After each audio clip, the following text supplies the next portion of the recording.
ఇవాళ భారతదేశంలో బహుశా ఏ రాష్ట్ర సెక్రటేరియట్లో జరగని అత్యంత ఘోరమైన నీచమైన పరిస్థితి మన రాష్ట్ర సెక్రటేరియట్లో జరిగింది.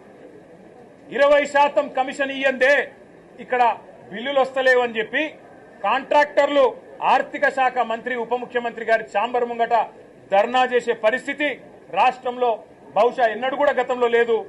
మరి భారతదేశంలో కూడా బహుశా ఎక్కడా లేదని నేను అనుకుంటా ఉన్నా. ఇవాళ 20% కమిషన్ తప్ప విజన్ లేని ప్రభుత్వం ఇది.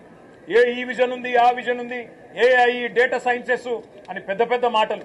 విజన్ లేదు, మన్ను లేదు, కమిషన్ తప్ప. No vision, only commission, only 20% commission అనే విధంగా ఇవాళ ప్రభుత్వాన్ని నడుపుతూ ఢిల్లీకి మూటలు పంపుతూ ఇక్కడ చిన్న కాంట్రాక్టర్లను, సర్పంచ్లను, చిన్న చిన్న వ్యక్తులను వేధించి చివరికి ఓవర్సీస్ స్కాలర్షిప్లు ఇవ్వకుండా, గురుకులాల్లో తిండి పెట్టకుండా ఈరోజు పిల్లల్ని చంపుతున్న అరాచక ప్రభుత్వం రేవంత్ రెడ్డి ప్రభుత్వం, కాంగ్రెస్ ప్రభుత్వం. కనీసం గురుకులాల్లో ఉండే అధ్వాన్నమైన పరిస్థితుల గురించి ఒక్క మాట చెప్తారేమో అనుకున్నాం. దాని గురించి ఒక్క మాట లేదు. చనిపోయిన 83 మంది పిల్లలకు కనీసం ఒక మాట సానుభూతి చెప్పి సంతాపం చెప్తారేమో అనుకున్నాం.